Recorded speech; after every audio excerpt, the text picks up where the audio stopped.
ನಮಸ್ಕಾರ ವೀಕ್ಷಕರೇ, ಓಲಿ news YouTube ಚಾನಲ್ಗೆ ಮತ್ತೊಮ್ಮೆ ನಿಮಗೆಲ್ಲ ಸ್ವಾಗತ. ನಾನು ನಿಮ್ಮ ಗೆಳೆಯ ಇಟ್ಗೆ ಅಮನ್.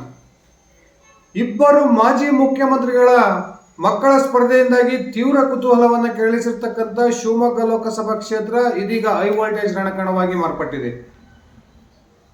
ಸತತ 3 ಚುನಾವಣೆಗಳಿಂದ ಸೋಲನ್ನ ಕಂಡಿರ್ತಕ್ಕಂಥ ಕಾಂಗ್ರೆಸ್ ಈ ಬಾರಿ ಶಿವಮೊಗ್ಗ ಲೋಕಸಭಾ ಕ್ಷೇತ್ರವನ್ನ ಗೆಲ್ಲೇಬೇಕು ಅಂತಕ್ಕಂಥ ಹಠಕ್ಕೆ ಬಿದ್ದಿದ್ದು, ಶಿವಮೊಗ್ಗ ಜಿಲ್ಲೆಯ ಉಸ್ತುವಾರಿ ಸಚಿವ ಮಧು ಬಂಗಾರಪ್ಪನವರ ಸಹೋದರಿ, ಕರ್ನಾಟಕದ ಮಾಜಿ ಮುಖ್ಯಮಂತ್ರಿ ಎಸ್ ಬಂಗಾರಪ್ಪನವರ ಪುತ್ರಿ ಗೀತಾ ಶಿವರಾಜ್ ಕುಮಾರ್ ಅವರನ್ನ ಕಾಂಗ್ರೆಸ್ ಅಭ್ಯರ್ಥಿಯಾಗಿ ಕಣಕ್ಕಿಳಿಸಿದೆ.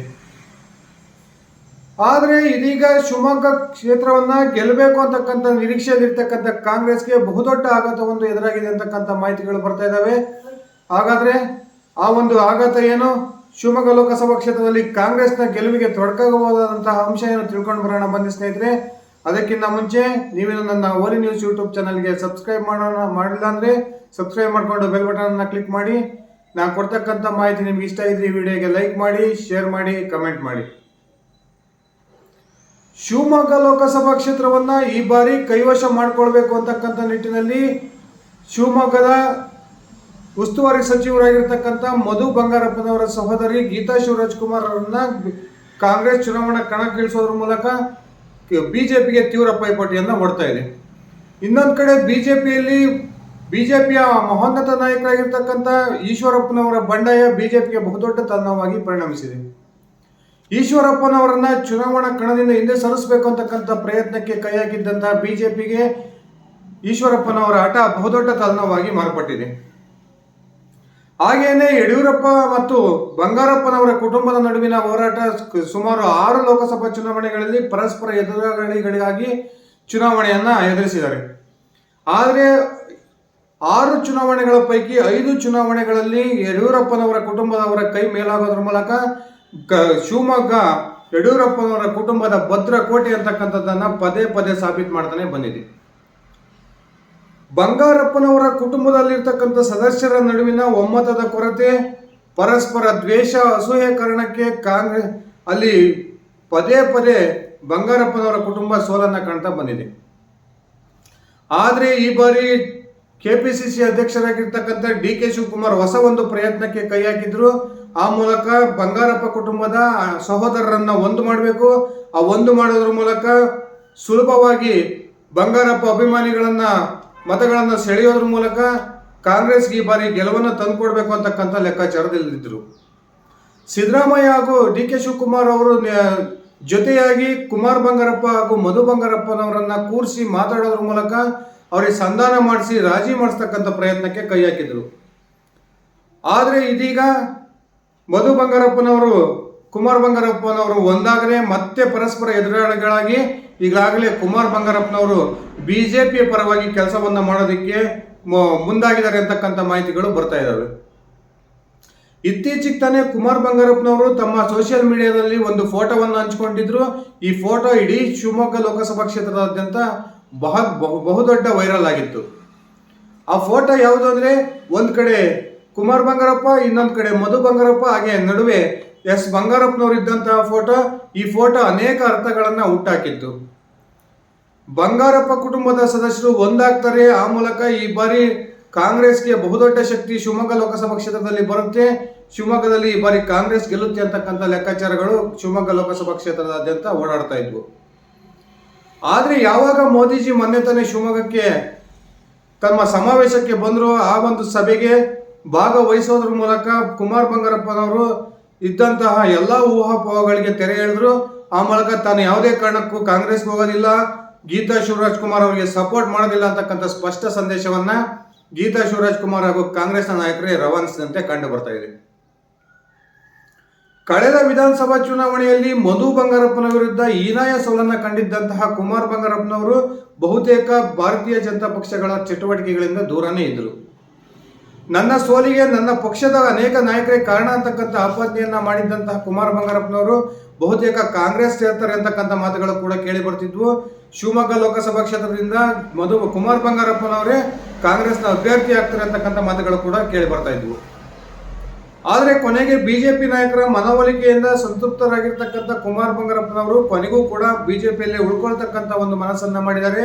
ಆ ಮೂಲಕ ತನ್ನ ಸಹೋದರಿ ಗೀತಾ ಶಿವರಾಜ್ ಕುಮಾರ್ ಅವರ ವಿರುದ್ಧ ಚುನಾವಣೆಯನ್ನ ಮಾಡೋದಿಕ್ಕೆ ಈಗಾಗಲೇ ಒಂದು ಹೆಜ್ಜೆಯನ್ನ ಮುಂದಿಟ್ಟಿದ್ದಾರೆ ಅಂತಕ್ಕಂಥ ಮಾತುಗಳು ಕೇಳಿ ಬರ್ತಾ ಇದ್ದಾವೆ. ಕುಮಾರ್ ಬಂಗಾರಪ್ಪ ಏನಾದರೂ ಬಿಜೆಪಿಗೆ ಸಪೋರ್ಟ್ ಮಾಡಿದ್ದೆ ಆದ್ರೆ ಈ ಶಿವಮೊಗ್ಗ ಲೋಕಸಭಾ ಕ್ಷೇತ್ರದಲ್ಲಿ ಇರತಕ್ಕಂಥ ಈಡಿಗ ಮತಗಳು ಡಿವೈಡ್ ಆಗೋದ್ರಲ್ಲಿ ಯಾವುದೇ ಅನುಮಾನ ಇಲ್ಲ. ಕಾಂಗ್ರೆಸ್ಗೆ ಶಿವಮೊಗ್ಗ ಲೋಕಸಭಾ ಕ್ಷೇತ್ರಕ್ಕೆ ಸಂಬಂಧಪಟ್ಟಂತೆ ಇನ್ನೊಂದು ಬಹುದೊಡ್ಡ ಆತಂಕ ಎದುರಾಗಿದೆ. ಅದೇನಂದ್ರೆ ಈಶ್ವರಪ್ಪನವರ ಸ್ಪರ್ಧೆ. ಮೊದಲು ಈಶ್ವರಪ್ಪನವರು ಕಾಂಗ್ರೆಸ್ಗೆ ಲಾಭವನ್ನ ಮಾಡಿಕೊಡ್ತಾರೆ, ಆ ಮೂಲಕ ಬಿಜೆಪಿಗೆ ಬಹುದೊಡ್ಡ ಹೊಡೆತವನ್ನ ಕೊಡ್ತಾರೆ, ಬಿಜೆಪಿಯ ಮತಗಳನ್ನಷ್ಟೇ ಈಶ್ವರಪ್ಪನವರು ಸೆಳೀತಾರೆ ಅಂತಕ್ಕಂಥ ಮಾತುಗಳು ಓಡಾಡ್ತಾ ಇದ್ವು. ಆದರೆ ಇದೀಗ ಬದಲಾದಂತಹ ಪರಿಸ್ಥಿತಿಯಲ್ಲಿ ಈಶ್ವರಪ್ಪನವರು ಕಾಂಗ್ರೆಸ್ನ ಮತಬುಟ್ಟಿಗೂ ಕೂಡ ಕೈ ಹಾಕಿದ್ದಾರೆ. ಆ ಮೂಲಕ ಹಿಂದುಳಿದ ವರ್ಗಗಳ ಮತಗಳನ್ನು ಸೆಳೆಯುವ ಪ್ರಯತ್ನಕ್ಕೆ ಈಶ್ವರಪ್ಪನವರ ಕೈ ಹಾಕೋದ್ರ ಮೂಲಕ ಕಾಂಗ್ರೆಸ್ ಕೂಡ ಬಹುದೊಡ್ಡ ಹೊಡೆತವನ್ನ ಕೊಡ್ತಾರೆ ಅಂತಕ್ಕಂಥ ಮಾತುಗಳು ಕೇಳಿ ಬರ್ತಾ ಇದ್ದಾವೆ. ಅತ್ಯಂತ ಸುಲಭವಾಗಿ ಕಾಂಗ್ರೆಸ್ಗೆ ಹೋಗಬಹುದಾಗಿದ್ದಂತಹ ಕುರುಬ ಮತಗಳು ಇದೀಗ ಈಶ್ವರಪ್ಪನವರಿಗೆ ಹೋದ್ರೆ ಕಾಂಗ್ರೆಸ್ಗೆ ಅದು ಒಂದು ಬಹುದೊಡ್ಡ ಹೊಡೆತ ಶಿವಮೊಗ್ಗ ಲೋಕಸಭಾ ಕ್ಷೇತ್ರದಲ್ಲಿ ಬೀಳೋದ್ರಲ್ಲಿ ಯಾವುದೇ ಸಂಶಯ ಇಲ್ಲ. ಡಿ.ಕೆ. ಶಿವಕುಮಾರ್ ಹಾಗೂ ಸಿದ್ದರಾಮಯ್ಯನವರು ಏನು ಪ್ರಯತ್ನಕ್ಕೆ ಕೈ ಹಾಕಿದ್ರು, ಬಂಗಾರಪ್ಪನವರ ಕುಟುಂಬವನ್ನ ಒಂದ್ ಮಾಡಬೇಕು, ಆ ಮೂಲಕ ಶಿವಮೊಗ್ಗ ಲೋಕಸಭಾ ಕ್ಷೇತ್ರವನ್ನ ಗೆಲ್ಲಬೇಕು ಅಂತಕ್ಕಂಥ ಪ್ರಯತ್ನವನ್ನ ಹಾಕಿದ್ರು. ಆದರೆ ಈ ಬಂಗಾರಪ್ಪನವರ ಕುಟುಂಬದ ಸಹೋದರರ ನಡುವೆ ಇರ್ತಕ್ಕಂಥದ್ದು ಇಂದು ನಿನ್ನೆಯ ಜಗಳ ಅಲ್ಲ, ಬದಲಾಗಿ ಸುಮಾರು 20 ವರ್ಷಗಳ ಒಂದು ದ್ವೇಷ, ಅಸೂಯೆ ಇಬ್ಬರು ಸಹೋದರರ ನಡುವೆ ಇದೆ.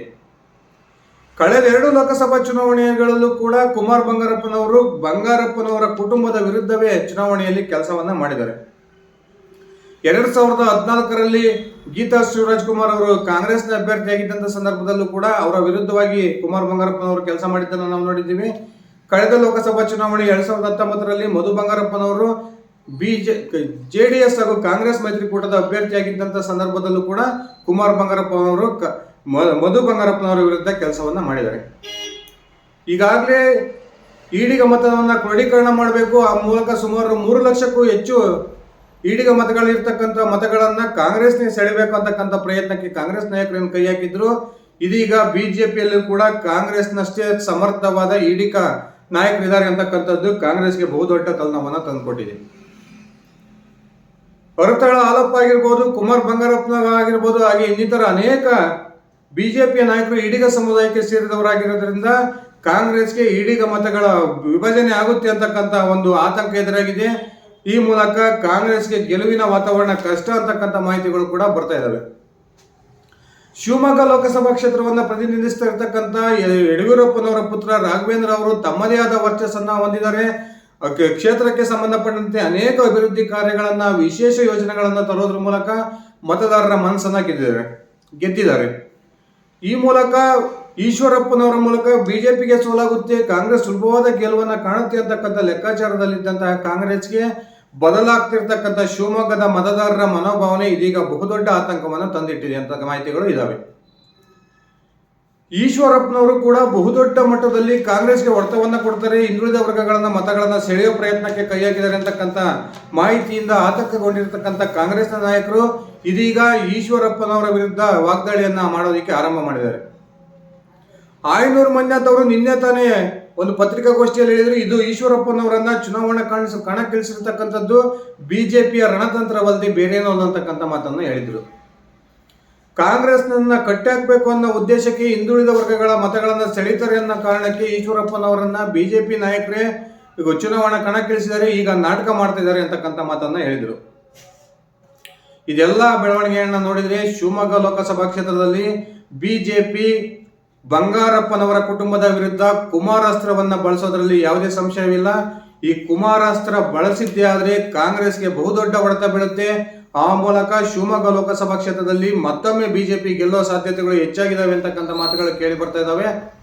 ಕಾದ್ ನೋಡೋಣ ಸ್ನೇಹಿತರೆ, ಶಿವಮೊಗ್ಗ ಲೋಕಸಭಾ ಕ್ಷೇತ್ರ ಯಾವ ರೀತಿಯ ಫಲಿತಾಂಶವನ್ನು ಈ ಬಾರಿ ಹೊರಹಾಕುತ್ತೆ.